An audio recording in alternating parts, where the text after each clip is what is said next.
Sebab Tuhan telah berfirman, dari gelap terbit terang yang bersinar.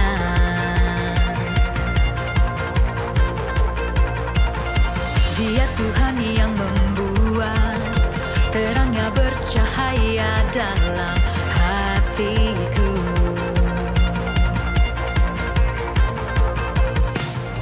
Shalom buat Kristus, selamat beribadah. Terima kasih Anda telah mengikuti ibadah offline dengan menerapkan protokol kesehatan 3M, yaitu mencuci tangan, memakai masker, dan menjaga jarak dengan jemaat lainnya. Pastikan Anda telah mengambil amplop persembahan Anda di meja usher, mengisi persembahan Anda dan memasukkannya ke dalam kotak persembahan secara mandiri. Dan silakan melengkapi data pribadi, juga jenis persembahan Anda terlebih dahulu. Bagi Anda yang mengikuti ibadah ini secara online, silakan memberi persembahan Anda melalui rekening gereja atau melalui aplikasi pembayaran online dengan memindai kode QR yang ada di layar Anda. Setelah itu, silakan mengkonfirmasi pembayaran persembahan Anda kepada Saudari Julfrida Siregar.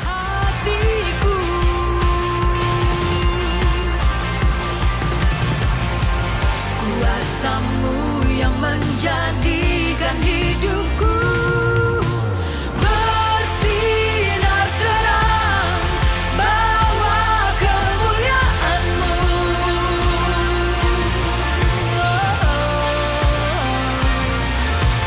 Serukan hebat, ajaib perbuatan-Mu. Yesus Tuhan. Berikut jadwal ibadah Blessing Community hari ini dan ibadah minggu depan. Bawa kemuliaan-Mu, saksikan dahsyat kuasa. Bagi Anda yang ingin mengikuti ibadah secara offline, terlebih dahulu Anda perlu mendaftarkan diri kepada Bapak Iwan Lauli dengan format nama lengkap sesuai KTP dan sesi ibadah yang ingin diikuti. Kuota yang disediakan di setiap ibadah adalah sebanyak 60 orang. Murid Kristus yang boleh mengikuti ibadah offline adalah yang berusia produktif, bukan lansia, dan bukan anak-anak, serta mematuhi protokol kesehatan selama Anda berada di gedung Blessing Community. Ibadah ini juga bisa Anda saksikan melalui akun media sosial YouTube atau Instagram Blessing Community. Kami juga menginformasikan bahwa doa gabungan jemaat tahun 2020 telah selesai dilakukan per tanggal 19 Desember kemarin. Doa gabungan jemaat akan kembali dilakukan pada tanggal 16 Januari 2021 secara online di YouTube Blessing Community Medan. Selesainya doa gabungan tahun ini tidak berarti kita juga berhenti berdoa. Tetaplah membangun mesbah doa Anda di rumah bersama keluarga dan orang terdekat Anda. Demikian Bless News untuk hari ini. Jangan lupa untuk mengikuti seluruh platform media sosial gereja kita, baik itu Facebook, Instagram, serta YouTube untuk memperoleh informasi ter-up-to-date seputar kegiatan kejemaatan. Sekarang, mari fokuskan hati dan pikiran kita untuk mengikuti ibadah hari ini.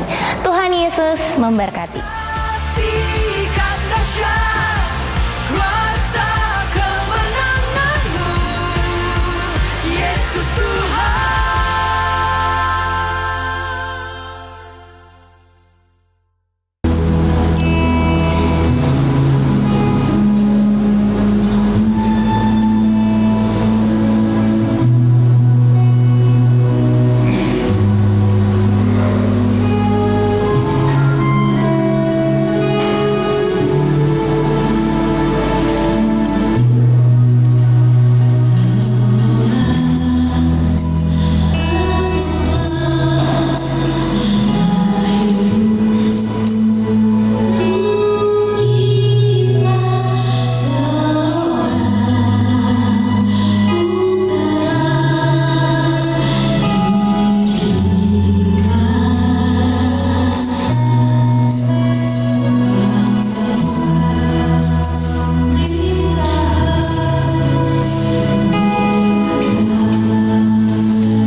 atas muka bumi ini selalu mengingatkan kami bahwa betapa besar kasih-Mu atas kami, Tuhan. Terima kasih Bapa, kami boleh memperingati hari kelahiran-Mu untuk mengingatkan kami kembali bahwa kami tidak pernah sendirian, Tuhan. Untuk kami juga boleh menjadi bekal bagi kami menjalani tahun yang baru, bahwa kami tidak pernah sendiri.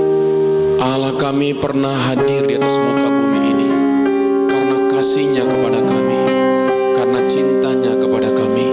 Tuhan, terima kasih Bapa. Kami bersyukur kepadamu Tuhan. Terima kasih Tuhan, sebagaimana kami ada Tuhan, Engkau mengasihi kami. Terima kasih Bapa, pagi ini kami mau mendengarkan firman. Berbicaralah kepada kami, nyatakan isi hati-Mu kepada kami Tuhan. Terpujilah nama-Mu. Di dalam nama Yesus kami sudah berdoa dan mengucap syukur. Semua yang percaya katakan amin. Selamat pagi semua jemaat Tuhan.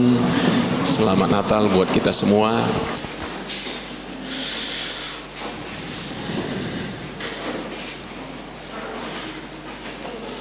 Wah, pagi ini judulnya saudara, hadiah terbesar, ya.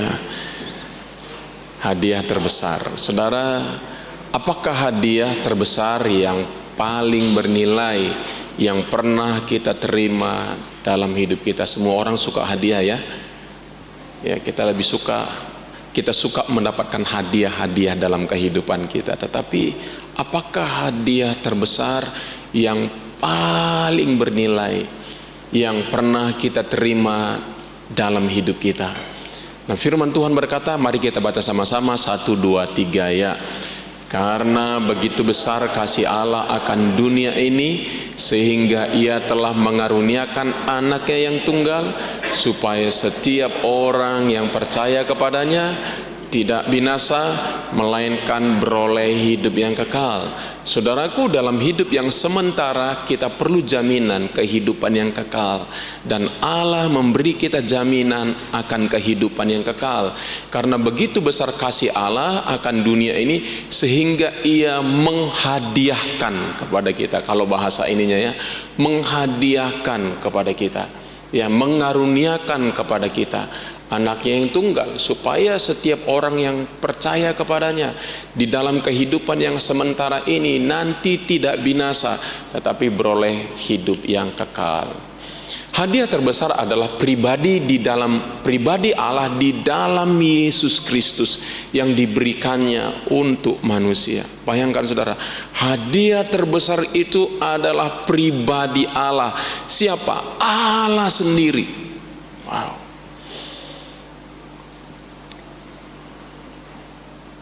Kalau Allah menghadiahkan kita, memberikan kita pribadinya sendiri, saudaraku, itu artinya segala sesuatunya yang adalah milik Allah, ya, itu adalah milik kita, ya, di dalam kehidupan ini.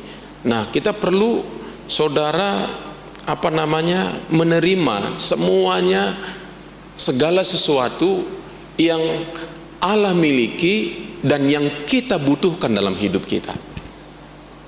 Ya, saudara, apa yang saudara pernah terima dari Tuhan? Kebaikan-kebaikan Tuhan apa yang saudara pernah terima dalam kehidupan saudara? Sebagai bahwa Dia adalah hadiah terbesar yang Allah berikan kepada kita. Yesus adalah hadiah terbesar yang Tuhan berikan kepada kita. Mujizat-mujizat apa yang saudara pernah alami di dalam kehidupan saudara untuk meneguhkan bahwa Allah begitu baik dalam kehidupan saudara, bahwa hadiah terbesar itu adalah Allah. Apa? Kebaikan apa? Mujizat apa? Pertolongan apa? Saudara, orang Kristen yang tidak pernah mengalami, ya, janji-janji Tuhan di dalam kehidupannya akan menjadi Kristen yang agamawi, Kristen yang ritual, saudara. Tetapi kalau saudara pernah menerima janji-janji Tuhan, mengalami janji-janji Tuhan dalam kehidupan saudara, kekristenan saudara akan semakin kuat. Bahwa semua berkat-berkat Tuhan yang kita terima dalam kehidupan kita itu adalah peneguhan bahwa Allah mengasihi kita. Amin. Semua janji-janji Tuhan yang Tuhan berikan kepada kita, apakah bentuknya pertolongan, apakah bentuknya kasih yang Tuhan nyatakan, apakah bentuknya kesembuhan, apakah bentuknya apapun, itu adalah peneguhan. Saya sendiri benar-benar yakin bahwa Allah kita itu hebat, luar biasa, penuh kasih. Seperti yang saya katakan berulang-ulang, saudaraku, yang paling besar saya rasakan adalah ketika saya mengalami kesembuhan 3 kali tanpa dokter, saudara. Itulah sebabnya kenapa hari ini saya berdiri di tempat ini, karena saya mengingat perbuatan-perbuatan Tuhan, kehebatan Tuhan itu begitu luar biasa. Itu yang meneguhkan saya untuk menjadi seorang hamba Tuhan, saudara. Ya, jadi saudara, itu adalah hadiah yang Tuhan berikan kepada saya. Ya, sungguh luar biasa Allah yang hidup diam di dalam hidup kita. Allah yang hidup, Allah yang besar, Allah yang berkuasa manunggal, tinggal diam di dalam diri kita. Kita di dalam Allah dan Allah di dalam kita. Ya, tidak ada lagi yang perlu kita takutkan sebenarnya kalau begitu. Dia adalah apa katanya? Allah Immanuel. Yuk kita baca sama-sama. 1, 2, 3 ya. Sesungguhnya anak darah itu akan mengandung dan melahirkan seorang anak laki-laki, dan mereka akan menamakan dia Immanuel, yang berarti Allah menyertai kita. Ketika saudara sendiri, Allah menyertai saudara enggak? Halo? Ketika saudara sedang susah, Allah ada enggak di sana? Ya. Ketika saudara bersuka cita, Allah ada enggak? Ya. Bahkan ketika saudara tidak menyadari ada Allah, Allah menyertai saudara enggak? Ya. Ada satu nyanyian yang saya suka sekali dalam bahasa Inggris, ya. Dia kira-kira terjemahannya begini: sekalipun aku tidak bisa merasakan engkau ada, tetapi engkau tetap ada. Sekalipun aku tidak bisa melihat engkau bekerja, engkau tetap bekerja. Wow, itu dahsyat sekali. Kesadaran bahwa Allah ada, sekalipun saya tidak bisa merasakan, itu adalah sebuah kesadaran yang paling menggembirakan, paling menguatkan kehidupan kita. Kerap kali ketika saya berdoa, saya nggak bisa merasakan Allah, tetapi Allah selalu mengingatkan, sekalipun kau tidak bisa merasakan aku, bahwa aku ada bersama-sama dengan engkau. Dan saya sanggup melanjutkan kembali doa saya, sekalipun saya tidak bisa merasakan, karena Allah ada atau tidak ada tidak bergantung kepada perasaan kita. Allah tetap ada. Sekalipun mungkin kita merasa bahwa Tuhan tidak mengasihi kita, itu tidak menghentikan Tuhan mengasihi kita.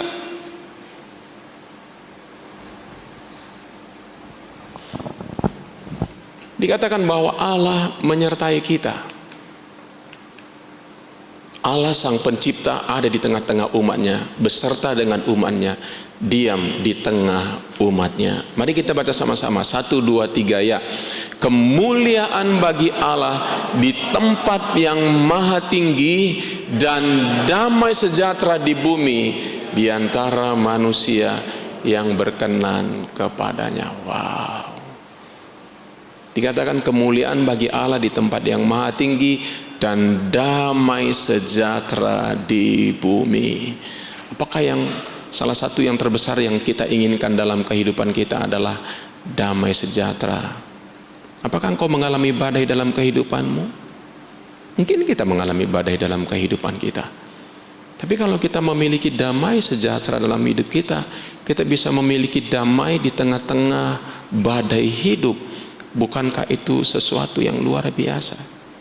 Tidak ada orang dalam hidup ini yang nggak punya masalah, nggak ada orang dalam hidup ini yang nggak punya persoalan. Tetapi kalau saudara punya damai, damai artinya percaya bahwa Allah senantiasa beserta dengan saudara. Damai artinya bahwa Allah mengontrol segala sesuatu di dalam kehidupan ini, tidak peduli apapun yang sedang terjadi dalam kehidupan kita. Itu adalah damai. Saudara tidak menjadi panik, saudara tidak menjadi takut, saudara tidak menjadi khawatir. Firman Tuhan berkata, damai sejahtera di bumi di antara manusia yang berkenan kepadanya. Saudara mengingini damai dalam hidupmu, itu ada di dalam Kristus, saudara. Dan Yesus Kristus yang lahir ke atas muka bumi ini adalah gambaran Allah yang tidak kelihatan. Saudara mau tahu seperti apa Allah? Lihat Yesus.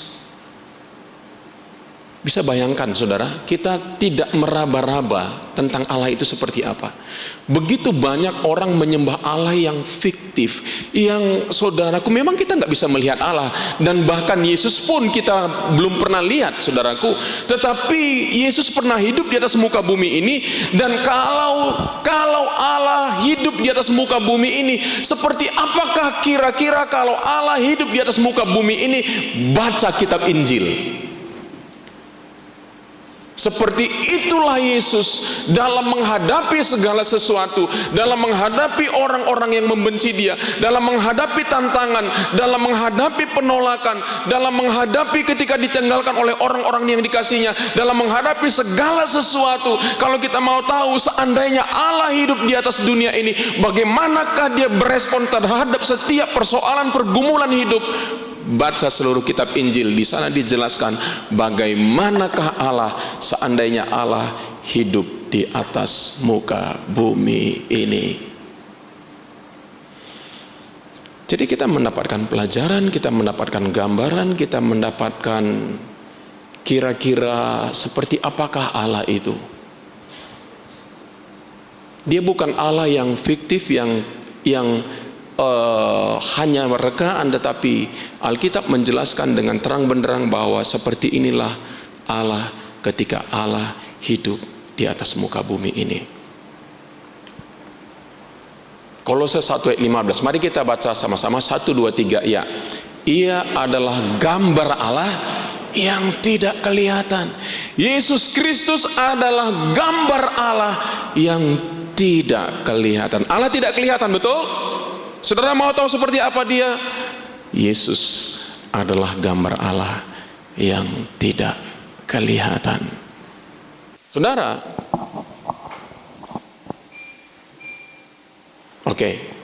ia adalah gambar Allah yang tidak kelihatan.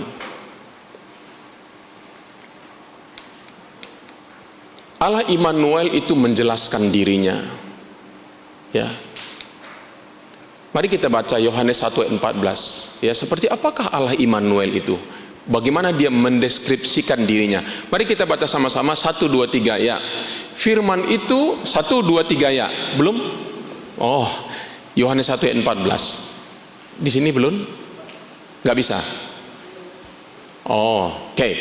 Saya akan bacakan kepada kita Yohanes 1 ayat 14. Firman itu telah menjadi manusia dan diam di antara kita, dan kita telah melihat kemuliaannya, yaitu kemuliaan yang diberikan kepadanya sebagai anak tunggal Bapa. Dan firman ini berkata begini, penuh kasih karunia dan kebenaran. Saudaraku, Yesus adalah hadiah terbesar yang diberikan oleh Bapa kepada kita, dan Yesus membawa dua hal dalam dirinya. Dikatakan menurut ayat ini adalah penuh kasih karunia dan kebenaran. Nah, saudara yang kekasih dalam nama Yesus, dua hal yang paling dibutuhkan manusia di dalam hidupnya lebih dari apapun. Lebih dari kesembuhan, lebih daripada berkat-berkat materi, lebih daripada apapun yang dapat disebutkan di dalam kehidupan ini, dua hal yang paling dibutuhkan di dalam hidup manusia adalah yang pertama namanya kasih karunia. Ini berbicara tentang aspek hubungan dari karakter Allah. Allah tidak hanya menginginkan orang datang kepada dia, tetapi lebih daripada itu Allah menginginkan hubungan, saudara. Berapa banyak orang memiliki agama tetapi mereka nggak memiliki hubungan. Saya mau nanya, Nuh agamanya apa? Kristen? Muslim? Itu namanya mengarang bebas, kata adik Armando. Kalau saudara katakan Kristen, itu namanya mengarang bebas. Kalau saudara katakan Muslim, itu mengarang bebas. Karena Kristen aja sebenarnya itu adalah pernyataan orang-orang di Antioquia melihat orang-orang Kristen, pengikut Kristus. Dia bilang itu Kristen, pengikut Kristus. Dan Yesus tidak pernah bahkan menyebut dirinya membawa agama Kristen. Betul enggak? Apa agama? Nuh? Apa agama Abraham? Apa agama nabi-nabi zaman dulu? Apakah mereka ateis? Tidak. Mereka tidak disebut memiliki agama, tetapi mereka memiliki hubungan. Saudara, kita bisa beragama Kristen, tapi kita sama sekali nggak punya hubungan. Kayak saya dulu, setiap minggu saya pergi ke gereja, tetapi sesungguhnya itu hanya sekedar sebuah tradisi. Karena saya orang Kristen, saya pergi ke gereja rajin lagi, saudara. Saya memiliki agama, tetapi saya nggak memiliki hubungan dengan Tuhan. Nah, kasih itu adalah aspek hubungan dari karakter Allah. Kasih karunia adalah aspek hubungan dari karakter Allah. Yang paling pertama yang Allah inginkan dalam kehidupan kita adalah kita memiliki hubungan dengan Dia.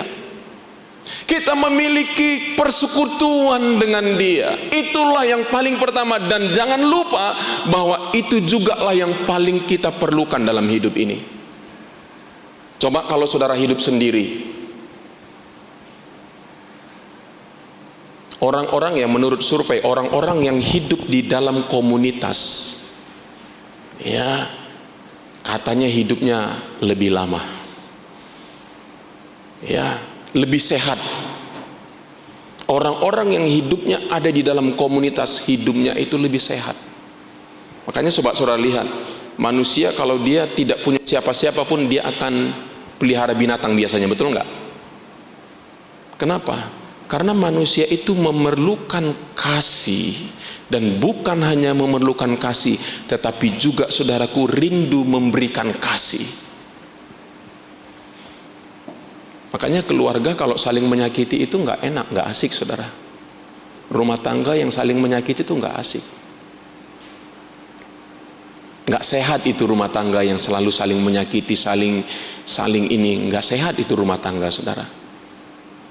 Karena kita perlukan adalah dikasihi dan mengasihi. Karena itulah hakikat kita. Kenapa? Karena kita keluar dari Allah yang penuh kasih. Amin.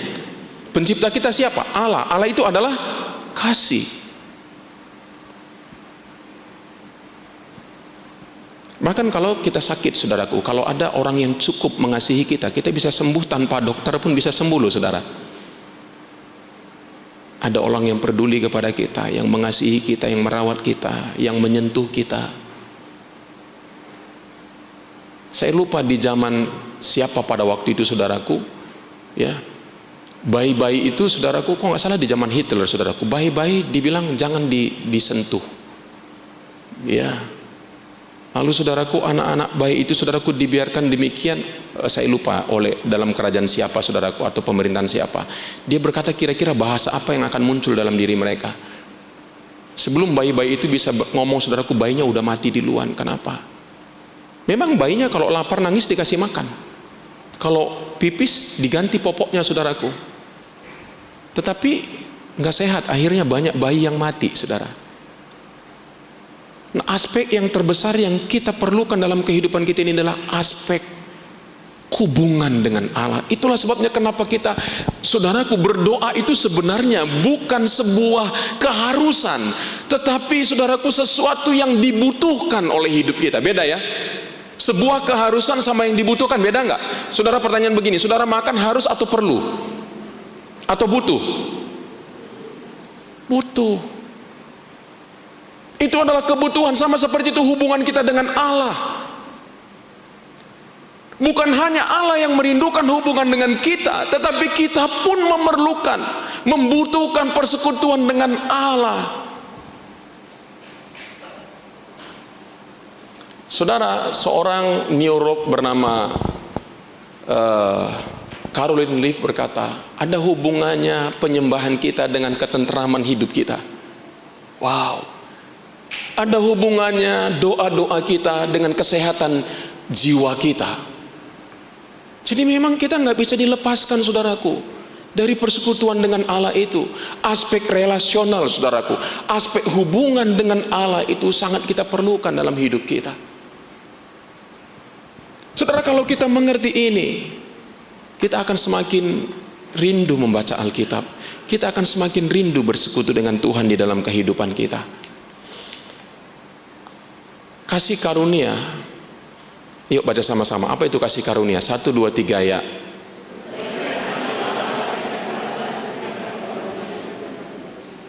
Kebaikan hati Allah yang gak pantas diberikan kepada manusia. Coba baca sama-sama. 1, 2, 3 ya. Sebab karena kasih karunia kamu diselamatkan oleh iman, itu bukan hasil usahamu tetapi pemberian Allah. Kamu diselamatkan oleh iman, ya, karena kasih karunia kamu diselamatkan oleh iman, itu bukan hasil usahamu tetapi pemberian Allah, pemberian yang cuma-cuma. Ya, Frederick Buechner berkata begini, yuk baca sama-sama. 1, 2, 3 ya. Kasih karunia merupakan sesuatu yang tidak pernah diusahakan untuk memperolehnya, tetapi hanya diberikan. Belum tentu loh saudara, orang bisa menerima kasih karunia. Belum tentu. Saya dulu sulit memahami yang namanya kasih karunia. Buku pertama yang saya baca tentang kasih karunia, ya, seorang teman yang punya toko buku Kristen yang paling terkenal di Medan ini kasih buku itu kepada saya. Saya bilang begini, saya berkata, "Hei teman, kamu jangan sembarangan menjual buku. Kamu jangan menjual buku hanya untuk mendapatkan untung." Dia kasih saya buku kasih karunia. Betapa sulit saya mengerti kasih karunia, saudara. Betapa susah saya mengerti kasih karunia. Karena apa yang saya alami dalam kehidupan saya adalah semua adalah hasil usaha saya, semua adalah hasil kerja keras saya, semua adalah apa yang saya peroleh, itu semua karena saya usahakan. Bahkan di dalam persekutuanku pun dengan Tuhan, itu semua adalah hasil karena aku rajin, karena aku menjaga hidupku, karena aku tekun, karena aku berpuasa, karena aku bla bla bla bla bla. Karena itulah aku hidup. Dan saya berpikir oleh karena itulah aku dikenan oleh Allah.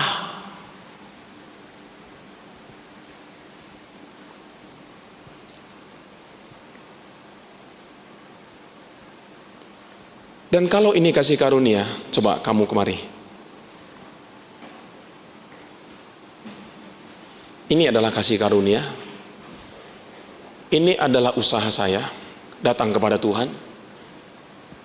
Ketika saya datang kepada Tuhan, senantiasa saya bawa ini, yang sebenarnya nggak pernah cukup untuk saya bisa diterima oleh Bapa. Tapi saya percaya bahwa inilah yang menolong saya ketemu dengan Bapa. Lalu datang orang bilang begini, kamu memerlukan kasih karunia, coba kamu kasih saya. Saya bilang enggak, saya udah punya ini. Itulah yang saya alami dulu, saudara.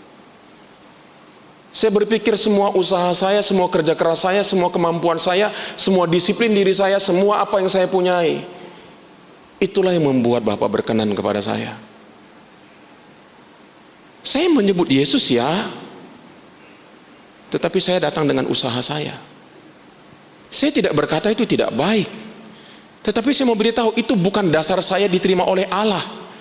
Perbuatan baik saya tidak pernah menjadi dasar Allah menerima saya. Semua usaha saya, semua kemampuan saya tidak pernah menjadi dasar Allah menerima saya.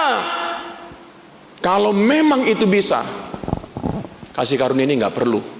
Buat apa Yesus datang ke dunia ini dan mati di kayu salib? Kalau ini cukup buat saya. Saya punya standar-standar sendiri dalam kehidupan saya untuk datang kepada Tuhan. Bayangkan, saya seorang pembicara pada waktu itu, sudah saya jadi seorang pendeta. Tapi ketika saya membaca kasih karunia,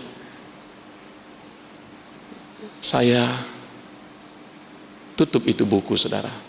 Saya bilang terlalu gampang, terlalu mudah.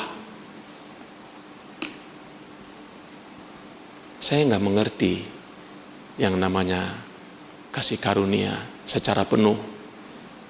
Saya belum sampai di sana. Saya tahu bahwa saya diselamatkan oleh kasih karunia, ya. Nah, oke. Saya kasih sederhananya begini. Saya percaya bahwa saya diselamatkan oleh kasih karunia, oke? Tapi setelah itu, saya percaya adalah hubungan saya ditentukan oleh perbuatan-perbuatan saya.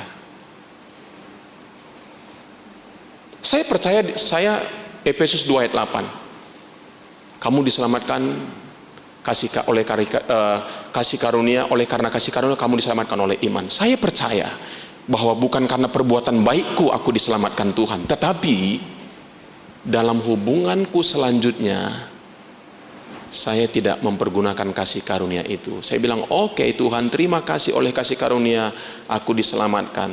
Tetapi dalam hubunganku dengan Tuhan, saya mempergunakan disiplin, perbuatan baik dan lain sebagainya. Apa buktinya? Ketika saya gagal bersaat teduh hari itu, saya akan sangat tertuduh. Bahkan bukan hanya itu, kalau jamnya kurang lebih 5 menit, 10 menit, saya akan berkata, aduh. Dan saya nggak menikmati persekutuanku dengan Tuhan. Akhirnya saya bukan menyembah Tuhan seperti apa Tuhan adanya, saya menyembah Tuhan seperti konsep saya. Makanya kita perlu pewahyuan dalam hidup ini, saudara.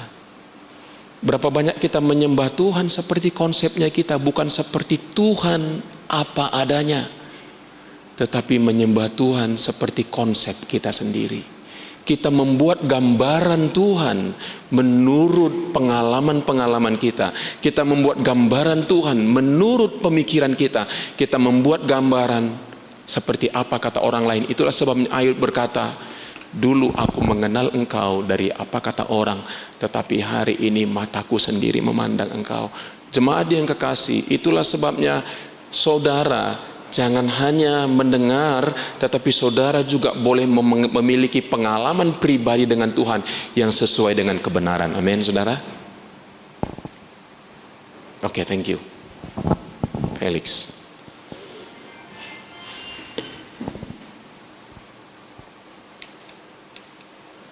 Kasih karunia adalah kasih dan penerimaan yang tidak bersyarat, yang merupakan fondasi di atas mana terletak seluruh penyembuhan jiwa manusia. Kita ini, saudaraku, adalah orang sebenarnya terdiri dari orang-orang yang terluka. Enggak ada orang di dalam hidup ini yang tidak terluka. Semua orang yang lahir ke atas muka bumi ini adalah orang-orang yang terluka. Dan kita semua membutuhkan penyembuhan jiwa. Penyembuhan jiwa kita hanya kita dapatkan jika kita mengerti yang namanya kasih karunia. Kasih karunia itu adalah penerimaan yang tanpa syarat. Saudaraku, dalam hidup ini seandainya begini, ya, Pak Gopanson ini bisa menerima saya apa adanya dengan segala kekurangan, kelemahan, kecacatan saya dan lain sebagainya. Saudaraku, dia nggak menghakimi saya, dia bisa menerima saya apa adanya. Itulah kasih karunia.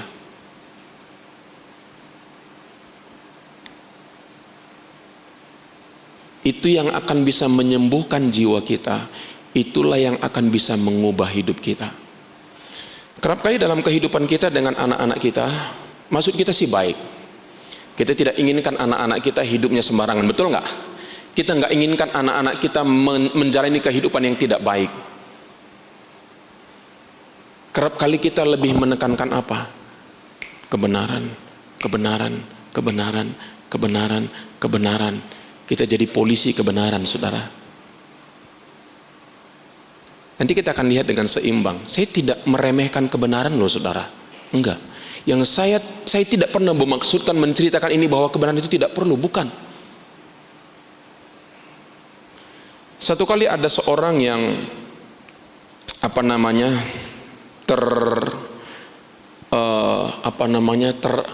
addicted itu apa ya?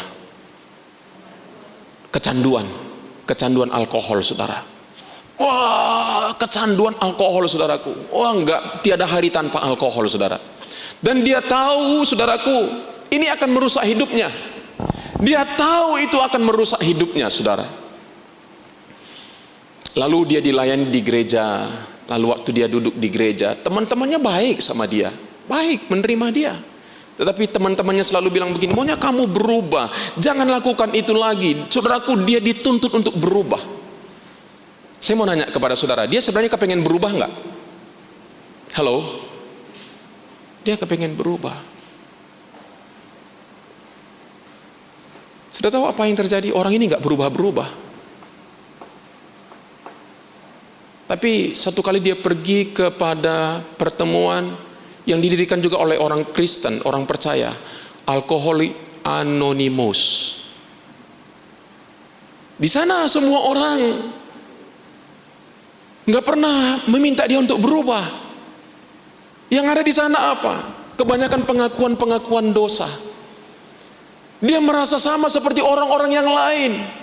Dia punya teman untuk berbagi, dia punya teman untuk menceritakan kegagalannya, dan dia diterima di sana. Nggak pernah ada orang bilang begini, maunya kamu berubah. Sudah tahu apa yang terjadi? Dia berubah loh, saudara.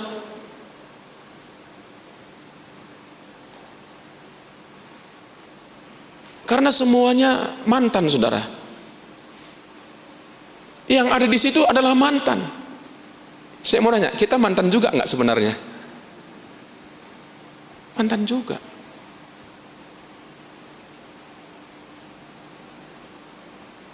Alkoholik Anonymous bisa mengubah hidupnya tanpa meminta dia berubah. Kenapa? Karena dia merasa, hey, aku di sini adalah orang yang sama dengan mereka. Mereka juga orang yang tadinya alkoholik, dan mereka bisa berubah dari dalam hatinya. Kalau orang ini bisa berubah, baik sekali orang ini. Saya tidak dihakimi oleh orang ini, dan akhirnya dia pun berubah oleh karena kasih karunia Tuhan, bukan oleh karena tuntutan kita. Ada seorang anak seorang misionaris, saudara. Anak ini stres, depresi, tertekan, saudaraku. Dia dibawa ke, nah makanya saudaraku, Ibu Sora kepengen sekali mendirikan rumah sakit yang berhubungan dengan jiwa, saudara. Ya, karena semua orang dalam tahap tertentu rupanya sakit jiwa, saudara. Ya, cuman sakit jiwa kita masih bisa terkendali. Makanya kita nggak perlu ke RS jiwa, ya. Saudara, wanita ini begitu frustrasi, begitu putus asa. Bapaknya datang membawa dia, saudaraku, ke ahli jiwa, kebetulan orang Kristen. Saudaraku, dia bicara, saudaraku, ini anak ini kenapa hidupnya kayak gini? Karena dia nggak pernah mendengarkan saya. Dia selalu dengan teman-temannya bla bla bla bla bla bla. Yang dokter itu nanya kepada anak itu, tapi yang jawab bapaknya. Lalu ditanya lagi, anak itu, bapaknya terus menjawab. Sampai akhirnya dokter bilang begini, boleh saya bicara dengan anak bapak? Akhirnya dokter itu berbicara kepada anak tersebut dan berkata, saya percaya kamu tidak seperti yang dikatakan oleh orang tua kamu. Kamu sebenarnya tidak menginginkan itu. Coba ceritakan. Kamu boleh bercerita, kamu boleh tidak bercerita, itu keputusanmu. Karena selama anak ini disetir oleh papanya, terus disetir, apa-apa disetir, nggak pernah anak itu menjadi dirinya sendiri. Dia itu adalah akibat setiran, saudaraku.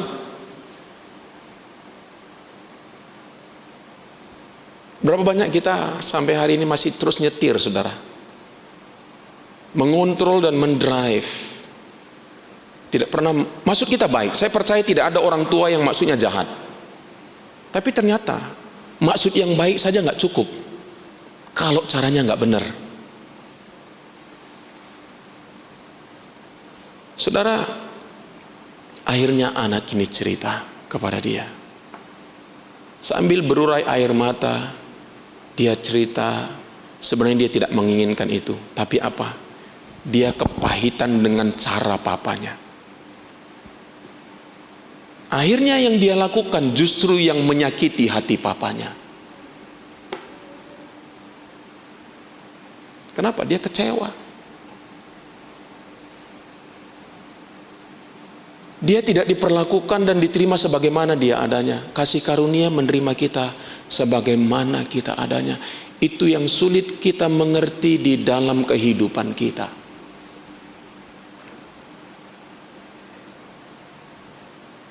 Itulah sebabnya kita perlu belajar yang namanya kasih dan penerimaan yang tidak bersyarat, yang merupakan fondasi di atas mana seluruh penyembuhan jiwa manusia. Coba baca statement berikutnya, 1, 2, 3 ya. Di mana kita berani hidup apa adanya tanpa takut dihakimi dan keluar dari persembunyian kita. Berapa banyak hari ini tingkah laku kita adalah hasil rekayasa kita karena kita takut tidak diterima.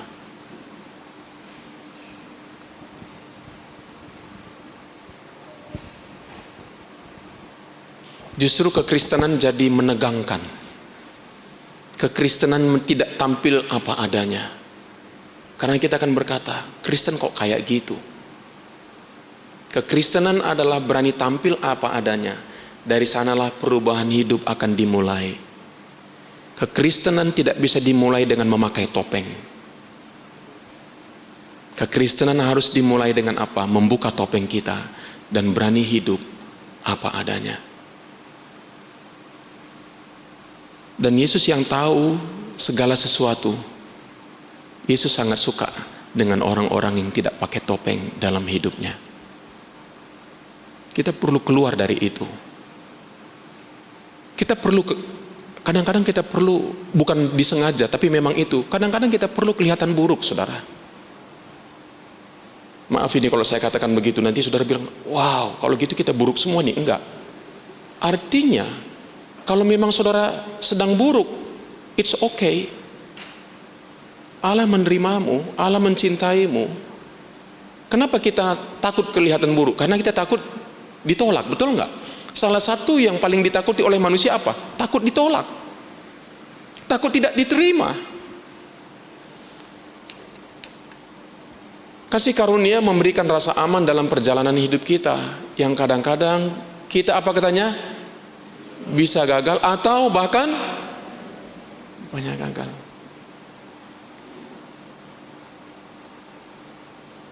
Apa sih yang mengubahkan hidup saya? Kasih karunia Tuhan. Kalau dulu saya gagal berdoa, saya sangat tertuduh. Saya nggak bisa menikmati hari di hari itu. Sekarang saya tidak tertuduh, tetapi saya katakan, saya sebenarnya kehilangan momen. Nah ini dia, saya kehilangan momen yang baik untuk ketemu Tuhan. Saya tidak lagi tertuduh, tetapi saya kehilangan momen yang baik untuk bisa bersekutu dengan Tuhan hari itu, tetapi saya tidak tertuduh. Karena tertuduh tidak pernah menghasilkan sesuatu yang baik. Amin, saudara. Katakan, rasa tertuduh tidak pernah menghasilkan sesuatu yang baik. Nggak pernah, saudara. Saudara jangan datang kepada Tuhan atau memberi kepada Tuhan karena rasa tertuduh. Rasa tertuduh itu nggak pernah menghasilkan sesuatu yang baik. Kasih karunia membuat kita dapat dan berani menghadap tahta Allah dengan segala keadaan kita. Kasih karunia membuat kita lepas dari usaha sendiri yang tidak pernah sampai untuk mendapat perkenanan Allah. Kita tidak perlu melakukan apa-apa untuk dikasihi, saudara. Kasih karunia menyebabkan, coba baca sama-sama, 1, 2, 3 ya.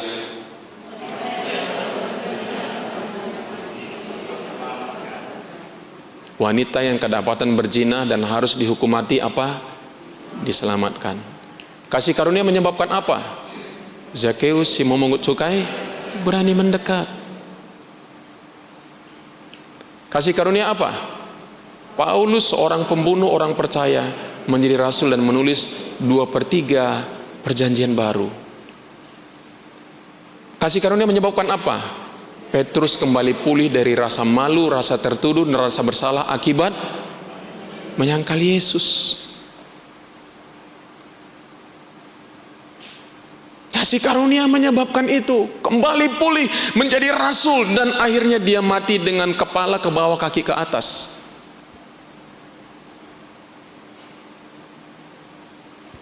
Kasih karunia menyebabkan terjadinya sesuatu yang sangat berbeda, saudara. Coba baca sama-sama. Kasih karunia menyebabkan apa?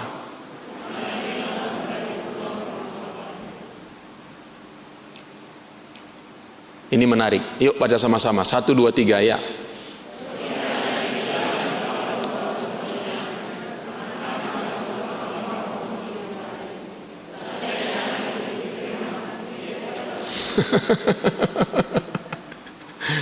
Saya waktu baca ini dalam banget artinya. Seandainya dia hemat, dia nggak akan pernah berpikir untuk pulang ke rumah bapaknya. Dia tidak akan pernah mendapatkan kasih karunia dalam hidupnya. Dia nggak akan pernah mengerti kasih karunia di dalam hidupnya. Menarik sekali, saudara terjemahkan sendiri. Seandainya anak itu hidup hemat, ia tidak akan pernah berpikir untuk pulang. Tetapi ada juga saudaraku, ya, dia boros tapi nggak pernah mau pulang ke rumah. Ada juga orang kayak gitu, saudara. Kita yang di mana, saudara? Dia udah boros, dia udah habis-habisan, tapi nggak pernah mau pulang ke rumah. Apa yang membuat anak ini pulang ke rumah? Dia bilang, di rumah bapakku banyak upahan, itu aja hidupnya makmur. Nah, dia nggak ngerti ngasih karunia. Aku mau jadi seorang upahan aja pun jadilah.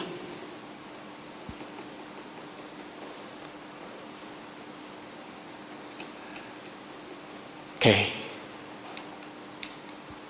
Ayo. 2 hal yang paling dibutuhkan manusia di dalam hidupnya lebih dari apapun. Yang kedua apa? Nah, ini. Kita biasanya menekankan ini. Bagus nggak? Bagus loh, saudara. Saudara nggak bisa cuma menekankan aspek kasih karunia-Nya. Itu saudara bisa melenceng loh, saudara. Banyak orang kayak gitu, saudara. Kasih karunia, kasih karunia, kasih karunia, tapi nggak pernah berbicara kebenaran. Dua-duanya harus seimbang. Ada orang ekstrim kiri, kasih karunia. Ada orang ekstrim kanan, kebenaran. Nggak bisa. Dua-duanya harus kita hidupi di dalamnya.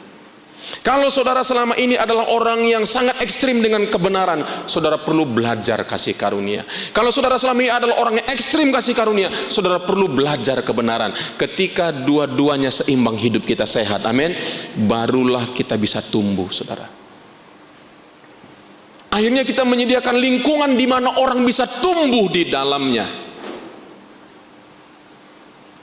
Ya, anak-anak saudara bisa tumbuh dengan baik di dalamnya. Ingat tuh, saudaraku, pemahaman kita tentang Tuhan bahkan bisa membuat anak-anak kita, kalau salah, bisa membuat anak-anak kita justru membenci Tuhan. Jangan salah loh, saudara. Kalau pemahaman kita, nah kayak saya begini, anak-anak saya bisa membenci Tuhan loh, saudara. Kalau saya nggak mengerti sisi yang lain, kalau saya nggak seimbang, anak-anak saya bisa benci Tuhan. Mereka nggak tertarik ke gereja.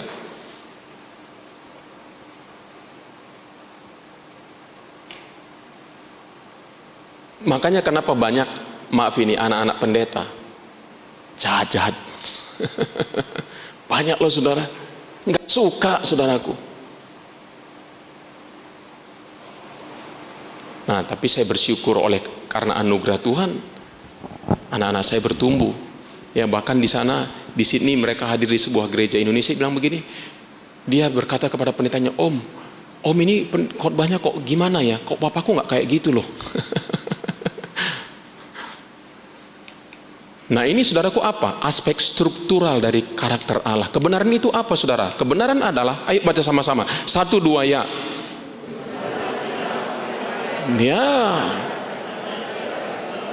Benar dan salah. Itulah aspek kebenaran. Memberitahu kita apa yang dapat kita lakukan dan apa yang tidak dapat kita lakukan. Kasih karunia apa? Sama-sama baca. 1, 2, 3 ya.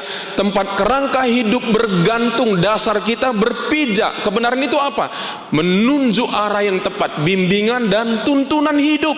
Kalau saudara orang hidup dengan kasih karunia tanpa kebenaran, dia nggak jelas arahnya kemana, saudaraku. Boleh lakukan apa saja. Tuhan mengasihi kita, Tuhan tidak menghukum kita. Tapi ingat, ada hukum tabur tuai, betul nggak, saudara? Saudara harus seimbang antara kasih karunia dan kebenaran. Oke, karena waktu saya agak cepat saudara. Catatan penting.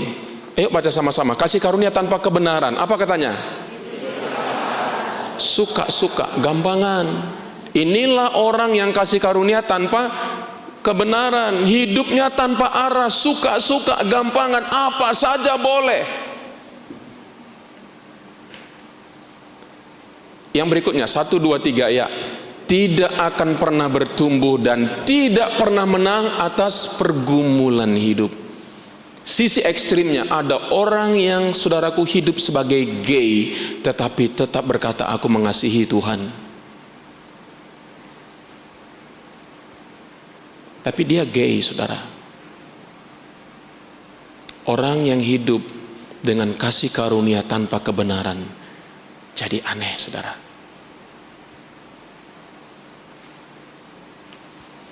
Tidak dapat mengalami keintiman sejati. Coba, saatnya akan tiba orang-orang menyembah Allah di dalam roh dan makanya orang yang hanya menekankan sisi kasih karunia tidak akan pernah mengalami keintiman sejati. Keintiman sejati itu dimulai dari apa? Saya menyadari siapa saya. Saya manusia berdosa, tetapi Tuhan sudah mati buat saya, mencintai saya, menerima saya apa adanya. Saya datang kepada Tuhan sebagaimana saya adanya. Itulah yang bisa menghasilkan keintiman yang sejati. Kalau saudara nggak bisa intim dengan Tuhan, kau menekankan satu hal saja, kasih karunia, kau nggak akan pernah memiliki keintiman yang sejati dalam hidupmu. Yang berikutnya, kebenaran tanpa kasih karunia, ini kebalikannya. Apa? Penghakiman dan penghukuman. Apalagi membawa kemarahan dan pemberontakan. Ini adalah orang yang kebenaran. Nah, keluarga saudara seperti apa? Kalau di sana banyak pemberontakan, coba cek. Jangan-jangan banyak kebenaran tapi tanpa kasih karunia. Gereja kita seperti gereja apa saudaraku? Ya. Apalagi berikutnya, menjadi tawanan dosa. Saya mau nanya, saudara mau hidup dalam kebenaran, sesungguhnya saudara sanggup nggak melakukan kebenaran dengan kekuatanmu? Enggak. Nggak sanggup kita melakukan kebenaran dengan kekuatan kita, betul nggak? Sebenarnya apa sih Taurat itu benar nggak? Apa sih tujuannya Taurat Tuhan berikan kepada kita, kepada manusia pada waktu itu? Untuk menyadari bahwa sebenarnya manusia tidak sanggup dengan kekuatannya sendiri. Itulah titik puncaknya sebenarnya Taurat itu. Bahwa saya tidak sanggup dengan kekuatan saya. Tapi saya selalu berpikir saya sanggup dengan ukuran saya. Bukan ukuran Tuhan. Saya berpikir saya sanggup dengan ukuran saya. Makanya banyak orang tidak pernah pulang kembali. Kenapa? Karena dia berpikir dia sanggup dengan ukurannya. Apalagi hidup di bawah perasaan buruk dan kegagalan. Saudara pernah mengalami perasaan buruk? Saudara hidup dalam kebenaran tanpa kasih karunia. Kasih karunia dan kebenaran harus berjalan bersama-sama. Perlakuan, contohnya sederhana apa? Perlakuan Yesus terhadap wanita yang kedapatan, kita nggak usah baca, saudara baca nanti. Ketika semua orang membawa wanita itu dan berkata kepada Yesus, wanita ini menurut hukum Musa harus dijatuhi, dilempari sampai mati dengan batu. Dan Yesus berkata kepada mereka, siapa di antara kamu yang tidak pernah berdosa? Orang Farisi selalu merasa dirinya tidak berdosa. Tapi Yesus berkata, siapa yang tidak pernah berbuat dosa, dia yang pertama-tama melempari. Dan mulai daripada yang paling senior sampai paling junior akhirnya meninggalkan. Dan Yesus berkata, aku pun tidak menghukummu, kasih karunia, betul enggak? Pergilah dan janganlah berbuat kebenaran. Betul? Aku pun tidak menghukummu. Enggak sampai di situ loh saudara. Dan pulanglah dan jangan lakukan lagi kebenaran. Jadi kalau dalam hidup kita mengerti dua hal ini, kita mempraktekkan dua hal ini saudara, maka kita akan bertumbuh dengan baik. Kalau dua hal ini kita lakukan dengan seimbang, maka kita akan tumbuh dalam pengenalan akan Tuhan dan menjadi dewasa dan apa katanya? Sukses dalam hidup kita. Efesus 4 ayat 15, 1, 2, 3 ya. Tetapi dengan teguh berpegang kepada kebenaran di dalam kasih. Apa katanya? Kita bertumbuh di dalam segala hal ke arah Dia, Kristus yang adalah kepala. Ya, berpegang teguh, ada kebenarannya enggak? Tapi ada juga kasihnya enggak? Berpegang teguh kepada kebenaran di dalam kasih. Ya, baik, saudaraku, mari kita belajar. Ya, jadi biarlah Natal ini sungguh-sungguh punya dampak dan impact dalam hidup kita. Bukan hanya kita bersyukur buat kasih Tuhan kepada kita, tetapi kita juga bertumbuh di dalam pengenalan kita akan Tuhan. Amin. Natal bukan hanya saudaraku kita bersuka cita karenanya, tapi Natal berbicara juga perubahan-perubahan dalam kehidupan kita, perubahan ke arah yang lebih baik dalam keluarga kita, karena kita mengerti tentang kasih Allah dan kebenaran Allah. Mari kita berdoa, saudara, kita datang kepada Tuhan.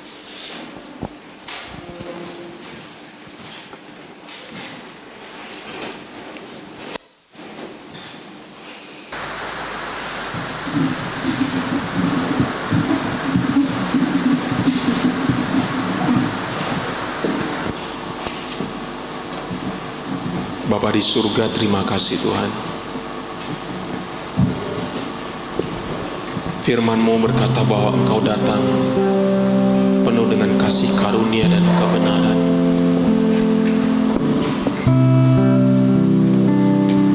Bapa, kami berdoa Tuhan,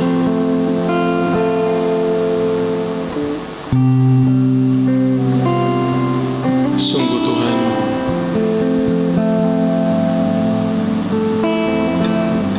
kami membutuhkan kasih karunia dan kebenaran untuk diri kami. Kami membutuhkan kasih karunia dan kebenaran. Kami membutuhkan kasih karunia ketika kami gagal dalam hidup kami, ketika kami tidak dapat melakukan standar-standar kebenaran firman-Mu. Kami membutuhkan kasih karunia-Mu Tuhan. Berapa banyak di antaramu saudara merasa tidak mampu hidup di dalam standar-standar kebenaran Tuhan?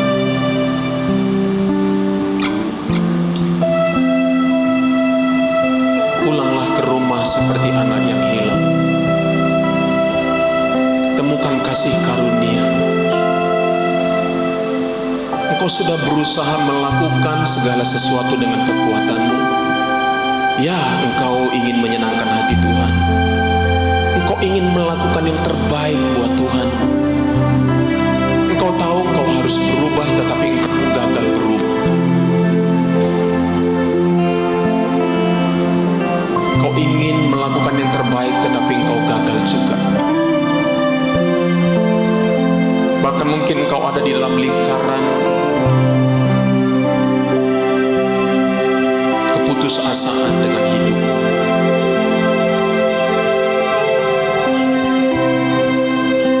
Yesus datang membawa kasih karunia di dalam hidupmu.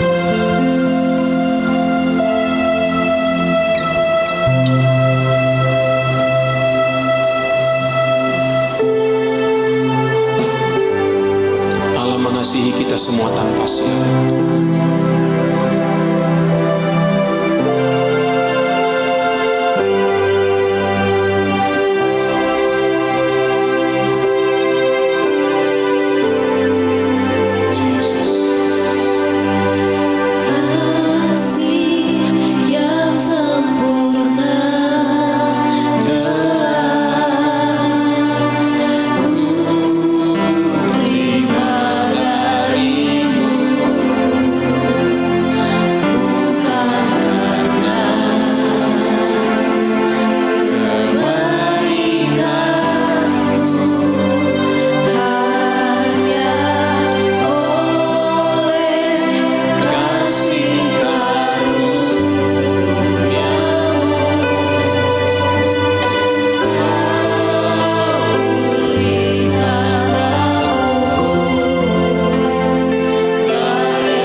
beristirahatlah di dalam kasih karunia Tuhan. Tuhan mengasihimu dan memberikan engkau kasih karunia tanpa melihat perbuatan-perbuatanmu. Itulah salah satu hadiah Natal terbesar yang dapat kita terima dalam hidup kita. Pribadi Yesus yang membawa kasih karunia. Dan yang kedua, kalau selama ini engkau tidak mengerti arah hidup, engkau tidak bisa intim dengan Tuhan di dalam hidup. Hiduplah di dalam kebenaran-kebenaran Tuhan.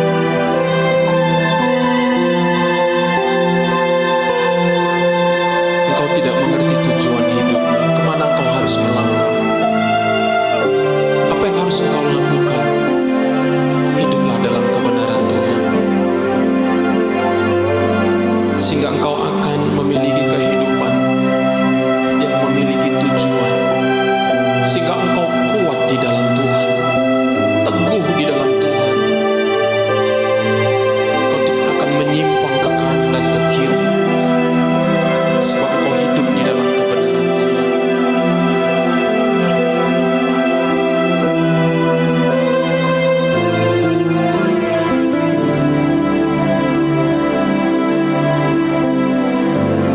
Dan engkau dapat menjalankan kebenaran apapun harganya.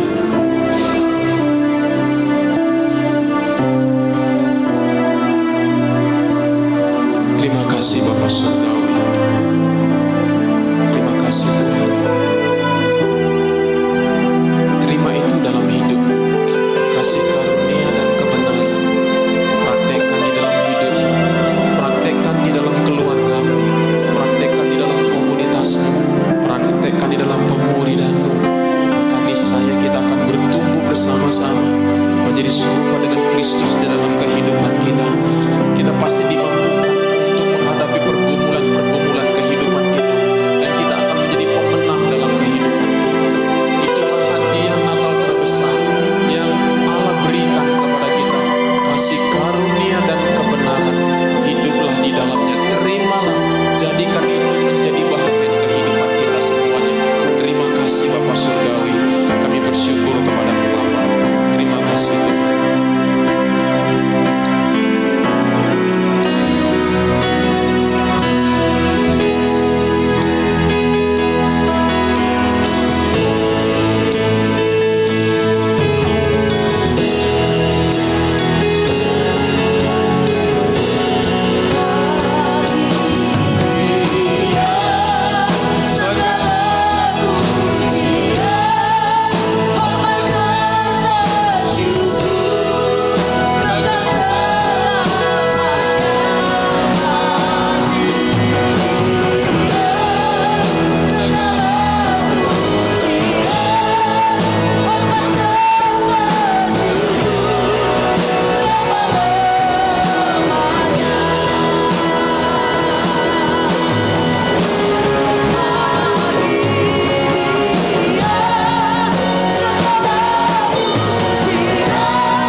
dikuduskanlah namamu, datanglah kerajaan-Mu, jadilah kehendak-Mu di bumi seperti di surga.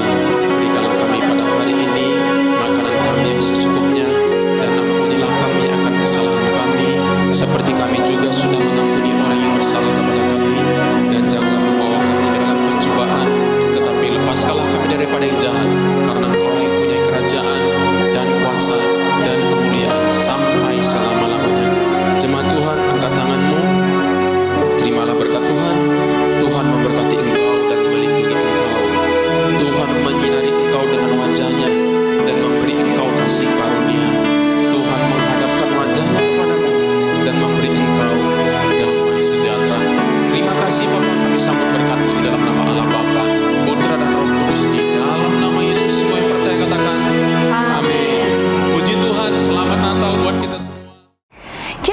Tuhan, terima kasih karena Anda telah mengikuti ibadah raya online GVI Citri Blessing Community hari ini. Sampai jumpa di ibadah berikutnya. Setelah ibadah ini selesai, silakan memberi persembahan Anda melalui rekening bank gereja atau melalui aplikasi pembayaran online yang telah tersedia.